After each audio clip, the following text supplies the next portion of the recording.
April Hindi में आप सभी को सुस्वागतम। जी हाँ, आज आयरन पुरुष सरदार वल्लभ भाई पटेल जी का जन्म दिवस है।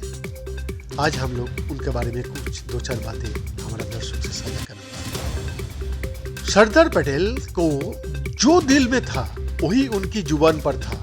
विभाजन उन्होंने मजबूरी में स्वीकार किया, लेकिन इसकी पीड़ा उनकी दिल दिमाग पर छाई रही। मुस्लिम लोग को मिले मुस्लिम समाज के जबरदस्त समर्थन का वो कभी भूला नहीं पाए। आजादी के बाद कश्मीर पर कबाइलियों के आड़ में पाकिस्तान के हमले पर भारतीय मुसलमानों की खामोशी ने उन्हें विचलित कर दिया और फिर उन्होंने दो टूक कहा कि दो घोड़े की सवारी आप मुमकिन नहीं।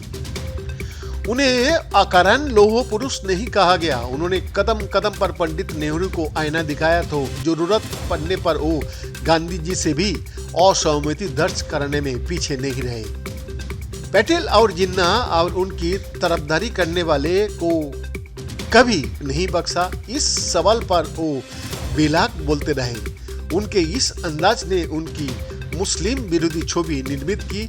यहाँ तक कि नेहरू गांधी भी उनसे कई अवसरों पर असहमत हुए, पर पटेल जी ने उन्हें भी नरम रूप के लिए घेरा। एक मौके पर उन्होंने कहा कि देश में एक ही राष्ट्रवादी मुसलमान है, वो है नेहरू। उनकी इस उक्ति को उनके विरोधी लेवरे महात्मा गांधी ने पटेल से कहा कि विवेक पर हाजिर जवाबी को हावी ना होने दें। पटेल ने कहा, बदलने वाले थे वो तो गांधी को कह चुके थे। मुसलमानों के लिए आपको नरम रूप ने आपको बिल्कुल ही नरम बना दिया। सरदार पटेल का 6 जनवरी 1948 के लखनऊ में भाषण ने सिर्फ उस समय खलबली नहीं मचाई थी। राजनीतिक इतिहास में दिलचस्पी रखने वाले के बीच आज भी उसकी चर्चा होती है। उन्होंने भारतीय मुसलमानों से कहा था, ये आप लोगों को स्पष्ट कह देना चाहता हूं कि इस नाजुक घड़ी में भारत के प्रति निष्ठा की घोषणा पर्याप्त नहीं होगी। आपको इन्हें प्रमाणित करना होगा। मैं पूछना चाहूंगा कि जब पाकिस्तान ने कबाइलियों की आड़ में भारतीय क्षेत्र पर हमला किया तो आप लोगों ने उसकी खुली निंदा क्यों नहीं की? क्या भारत के विरुद्ध हमले के विरोध करना आपका कर्तव्य नहीं है? मैं पूछना चाहूंगा कि आपने इसके खिलाफ आवाज क्यों नहीं उठाए? सरदार पटेल पर मुसलमानों का विरोधी होने का आरोप लगे तो उन्होंने मुसलमानों से सीधा संवाद किया। सरदार पटेल यही नहीं थमे थे। उन्होंने याद दिलाया कि इसी लखनऊ में द्विराष्ट्रवाद की बुनियाद डाली गई और यहीं से प्रचार हुआ कि हिंदुओं और मुसलमानों के बीच कोई समानता नहीं है। याद दिलाया कि ऐसी सोच वाले ने पाकिस्तान हासिल कर लिया है।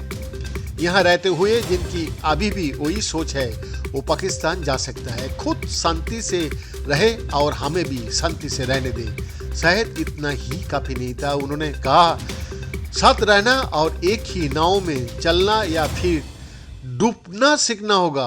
आप तो घोड़ों की एक साथ सवारी नहीं कर सकते, उनमें अपनी पसंद का एक चुन लीजिए।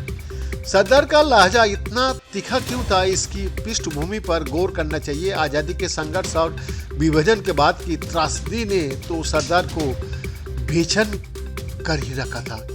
उसी के साथ जिस लखनऊ में वो ये बोल रहे थे, वहाँ हुए मुस्लिमों को एक बड़े सम्मेलन के भाषण ने पटेल को बुरी तरह आहत किया था।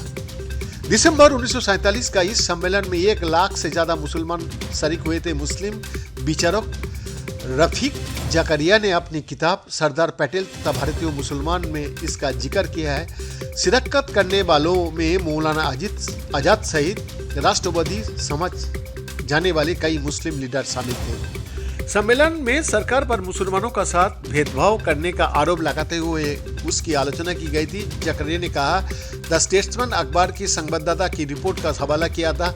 कुछ भाषण शैतानी भरे और भड़काने वाले थे और आश्चर्य की बात है कि उसकी शुरुआत डॉक्टर सैयद महमूद ने की, जो कांग्रेस का एक सीनियर लीडर थे। वो अहमदनगर जिले से रिहा होने के लिए गलत रास्ते आखिरकार करने के कारण पहले ही पटेल को नाराज कर चुके थे। जमातुल उलमाए हिंद के नेता मौलाना हफीजुर रहमान का भाषण भी काफी तीखा था। सरदार के इस भाषण पर समर्थन और विरोध दोनों ही तरह की प्रतिक्रियाओं की गूंज तेजी थी। जकरिया के मुताबिक मौलाना आजाद नाराज, नेहरू परेशान और गांधी जी दुखी थे। गांधी जी पटेल को पहले ही लिख चुका थे, आपके भाषण उत्तेजना फैलाने वाले और लोगों की भावनाओं को साथ खेलने वाला है। हिंसा अहिंसा में आप फर्क नहीं करते, आप लोगों को तलवार का मुकाबला तलवार से करने का सीख दे रहा है। अगर ये सच है तो इससे बड़ा नुकसान होगा। गांधी ने पटेल का गुस्से पर काबू रखने की सलाह दी। पटेल ने उनकी नसीहत के प्रति आदर व्यक्त किया, लेकिन जवाब में जोर दिया, गुस्सा नेहरू का भी बहुत जल्दी आता है। आज इतना तक, मगर हम लोग उस लौह पुरुष का जन्म दिवस पर नतमस्तक प्रणाम जनाता हूँ। बीएन का रिपोर्ट, FTV हिंदी, दिल्ली।